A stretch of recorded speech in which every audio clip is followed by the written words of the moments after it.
Thank you and welcome to my talk. I'm going to present some joint work that I've done with Denise Demirel and Johannes Buchmann. And it's actually very similar to the talk we've heard before. There's a couple of subtle differences in there, which obviously leads to a different solution. And in short, the biggest difference is I'm a little bit more paranoid. I don't trust in a single worker.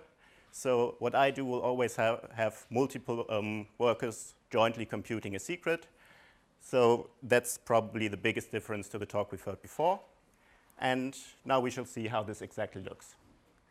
Something that I'm going to talk about is secret sharing. I'll give a very brief introduction to what this is. And then I'll give a short introduction to how current state of the art multi-party computation works. We've already heard a rough sketch of what multi-party computation is, and I'll give a little bit more details. Then I will talk about what I mean when I talk about audit, present the solution that we've come up with, and in the end, mention some possible directions for future work. So, secret sharing. We take some random elements, A1 to AT minus 1, in some finite field. And assuming we have some secret or some message M, and we want to compute some share to that. What we essentially do is we use those random coefficients to determine a polynomial, choose our secret as the degree 0 polynomial, and evaluate that polynomial at different j's from 1 to n. So create some polynomial, evaluate it at lots of points. So as any mathematician knows, a polynomial of degree t minus 1 is uniquely determined by t points on the polynomial.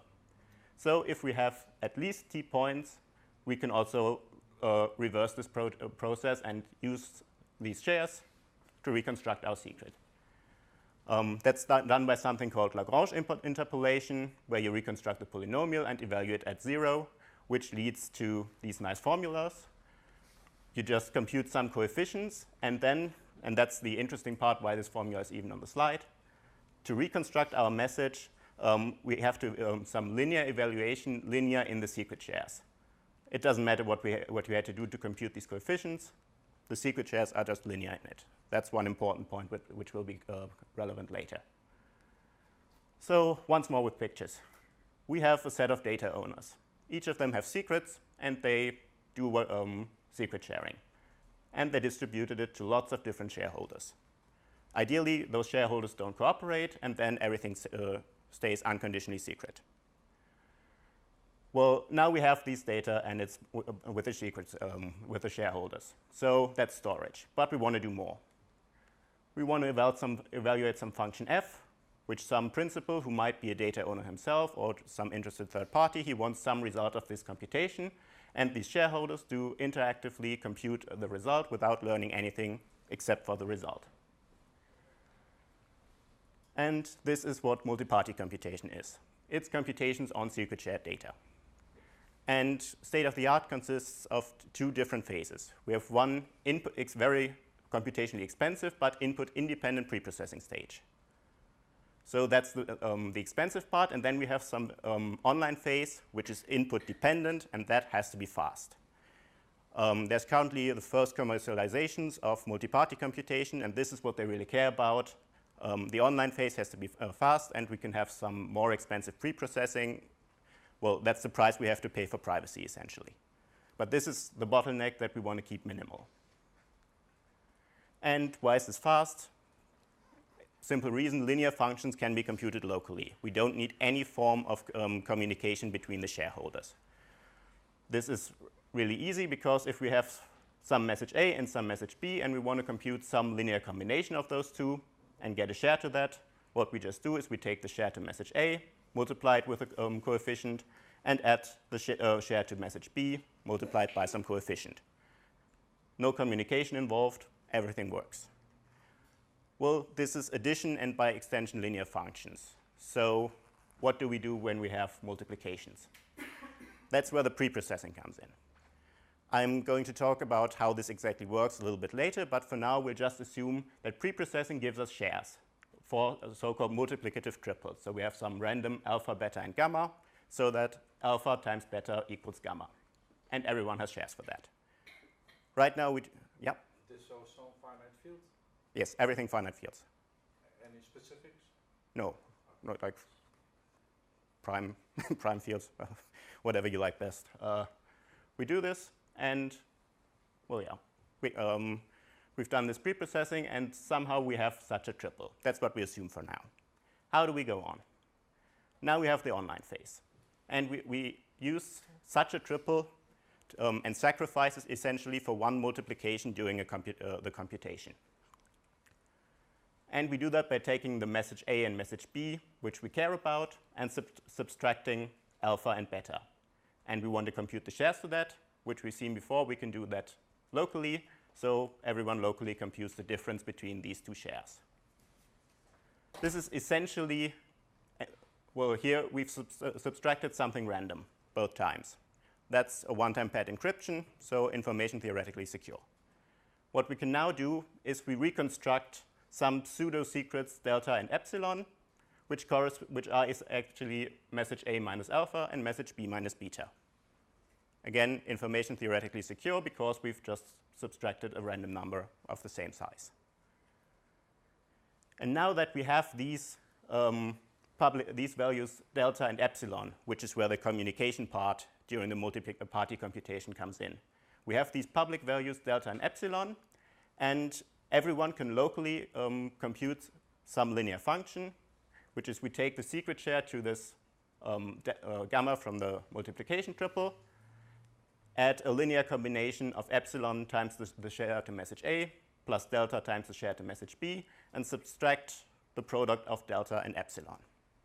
Why do we do this? Well, if we write it out and ignore for a moment that we're doing this on shares and just look at the corresponding secrets, this gives us a formula which we can again write out. And if you look at it, lots of things appear twice, once with a minus and once with a plus. So everything cancels out. A little bit remains, which is the product we're interested in, plus gamma minus alpha times beta. And if we've done our work correct in the preprocessing stage, then this part is just 0, and we end up with a multiplication of message A and message B.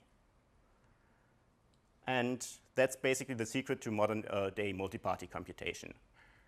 Every multiplication, which are the part that made original multi-party computation really slow, is relinearized in this way, and we can do this relinearization by sacrificing such a triple, which we generate during the preprocessing. So, obvious question, how exactly do we do this? And fortunately, there are lots of different ways of how we can go about this. One thing is a process called share renewal, which basically uses that if you have two polynomials of degree t and multiply them, you get a polynomial of degree 2t, and you can then have basically 2t shares which you do some modifications about, and have a share that would reconstruct with 2t shares and modify to one that reconstructs with t shares. One way of going about this. Somewhat homomorphic encryption, another way of doing this. There's also a recent result that uses error-correcting codes in a really fancy way to produce this. And there's lots of more results. So we have lots of options. That's actually one of the things where modern-day multi-party computations differ. How do we generate triples? Another thing where they differ is what adversaries do they consider. One thing, we could have a really nice adversary who's passive. He follows the protocol. He might be curious, might try to learn the secrets we have, but he will never deviate from the protocol. Very well behaved. And there's a certain threshold, which is the degree of the polynomial. If less shareholders than that cooperate, they will never retrieve the secret. If we have more, they can retrieve it. And then there's the slightly more malicious adversary who will also deviate from the protocol, maybe try to give us an incorrect result, or deviate from the protocol to learn additional information, different reasons, but he will not follow the protocol. Again, there are different measures that try to protect against this, and they come with a certain threshold. And as long as we have less corrupted shareholders than that, this cannot happen. But if we have more, well, they can give us any result, and we can't do anything about it. And that's the 2 points where modern-day multi-party computations differ. How do we generate triples? How do we protect against an active adversary? The rest works as I've described before, preprocessing, sacrificing triples, and doing linear operations locally. So again, set up as before, a data owner distributing to shareholders and some principal who wants to learn the result of some computation. Worst case, all of these shareholders cooperate. They're malicious and they give us any result and we have no idea whether this is correct or not because they violate all the thresholds. In that case, we usually have lost. But that's why we have audit. Our main goal, detect an incorrect result even if all shareholders are malicious. Pretty much the same as we've done before, only in this case we actually we have multiple shareholders. Second thing, we try to solve this problem, but we don't want to introduce a new vulnerability. By publishing additional data, we don't want to reveal more about our data than we've done before. So we don't want to create a new problem by solving another one. And finally, the computational overhead for these measures should be small, namely the one during the online phase. That's the bottleneck, that has to be small. And that's the setup which I'm going to talk about now. There are already solutions for this. We can detect incorrect results. They are so far computationally hiding, and they have an overhead of roughly 2. Asymptotically, it's 2, but there's a couple of one-time operations that make this not quite 2. So, yeah. We can improve on this in 2 different ways. One, we can introduce unconditional hidingness, or we can improve the efficiency. 2 different ways, which I'm both going to present, simply because this one builds on the second one. So it makes sense to present them both. Some informal definitions, what I mean when I talk about audit. We have 2 algorithms, Audit and Verify. And we call such a scheme correct if it has 2 basic properties. One is soundness. If we have a correct result, Verify will say this is correct. And unforgeability. If we have an incorrect result, then with overwhelming probability, this will be rejected by our Verify. So the basic idea is that we'd want from an audit in real life, everything is done correctly, everything's fine. Somewhere there's a problem, we will detect it. And also somewhat informally, hidingness. In this case, we talk about what does the auditor learn about the input data from the data owners. If he's computationally bounded, he shouldn't learn anything, and we call it computationally hiding. And if he's unconditionally hiding, then he can have unbounded computational power. So he can. The motivation is we have this data, we publish it, and sometimes in 60 years, in 90 years, whatever, someone uses this data, looks at it, and learns something about it. This is what we don't want to do. We don't want to make mistakes now that can later. We've seen examples for this with genomic data, which can have really far-reaching consequences. So that's why unconditionally hiding this is, in this case, interesting. Some tools, rather similar to what we've done before, what we've seen in the previous talk. We use commitments. In the first case, we use a Feldman commitment, where we just take our secret, put it in the exponent, and rely on discrete logarithms. What we've actually seen before is a Peterson commitment, where we have some random value, which we also put in an exponent and use as a pseudo one-time pad to make this unconditionally hiding. And what we've also seen before, bilinear maps. We map from 2 groups G1 and G2 to GT, and this is not trivial and bilinear. So having A and B in the exponents of the input values gives us A times B as the exponent in the output. And in our case, for simplicity, I'll look at symmetric pairings. This is not necessary for the scheme, but it makes it easier to write it down. We have G1 and G2 are isomorphic, and we just write G. And we use G and H as elements of G, so basically some pairing-friendly elliptic curve. And that's the parameters that we're going to use. Some general assumptions, pretty similar to what we've heard in the previous talk. We have some secure bulletin board where we can publish everything, and this can be done in a tamper-proof way. During the computation, the discrete log or the computational Diffie-Hellman assumption holds while this multi-party computation is run. So at runtime, they can't break it. That's essentially the unforgeability during the computation, which can be circumvented by timestamps, as you've mentioned before. So finally, our solution protects against malicious shareholders. So data owners and the principal do not collude with the shareholders, at least for this, for what I'm going to present now. Roughly our solution, everyone commits to their messages, and in case when we use the unconditional case, also secret shares the randomness that they've used. Shareholders have to commit to the multiplication triples. And in the case of the Peterson commitments, shareholders also have to compute on the randomness. That's where the overhead comes in. And as we've seen, online phase in modern-day multi-party computation, linear functions. The good thing is reconstruction is also a linear function, as I've mentioned on, I think, the second slide, third slide, very much in the beginning. And Feldman and Peterson commitments are both linearly homomorphic. So everything fits together really nice. And we can roughly see that if we have addition of shares, this corresponds to multiplying the commitments.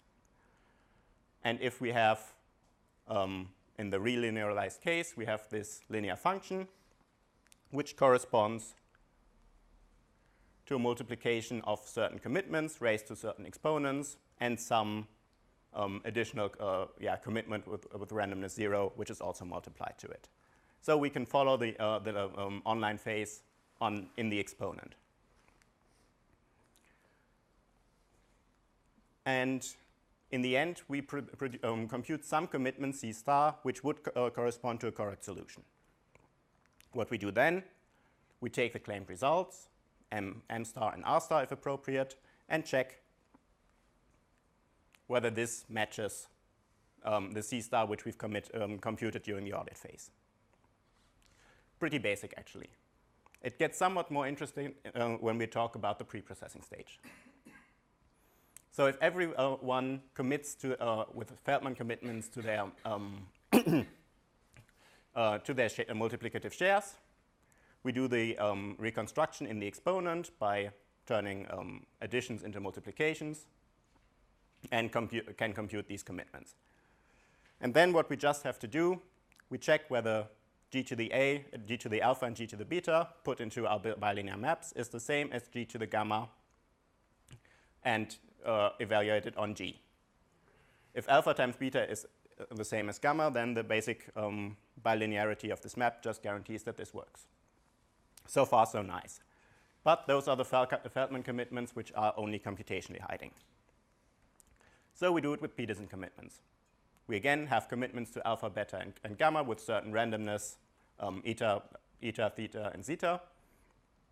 And we do the same thing, reconstruction in the exponent. This time we have to do something more. We need an additional commitment to alpha times eta plus beta times zeta minus theta with randomness zeta times eta.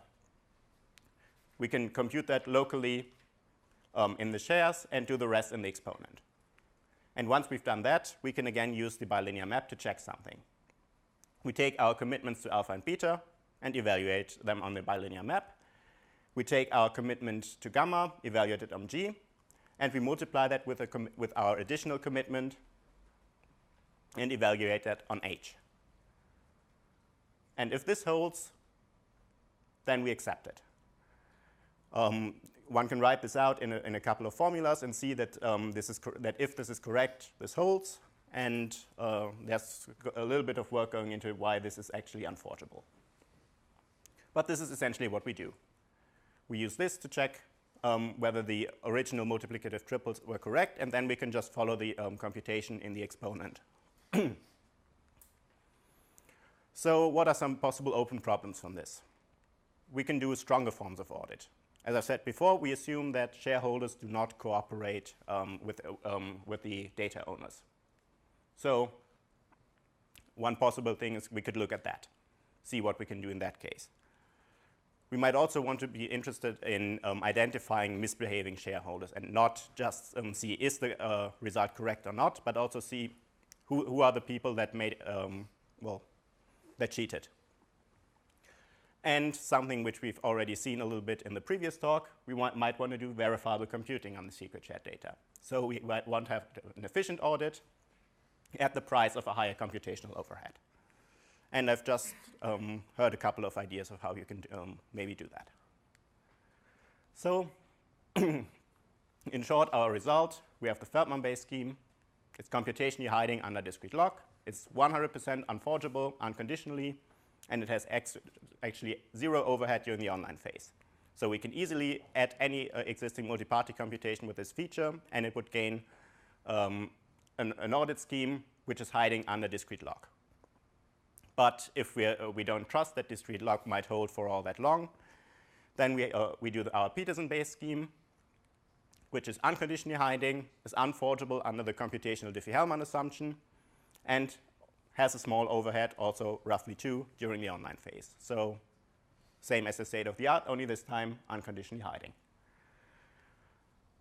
And in additionally, if we do that, we also have unconditionally hidingness against the shareholders, not just against the curious auditor who use our audit data, but if we have a certain amount of honest shareholders, then they can't learn anything either. So in the best case, we have a high number of honest shareholders, and they don't learn anything, and we can publish all our data in an unconditionally hiding way and check the correctness, and no auditor will learn anything from that, and we have unconditionally hidingness against shareholders and against auditors. And I think that's something that, if we talk about long-lived system, is a desirable goal. That's it for me, and if you have any questions, feel free to ask either now or later on offline.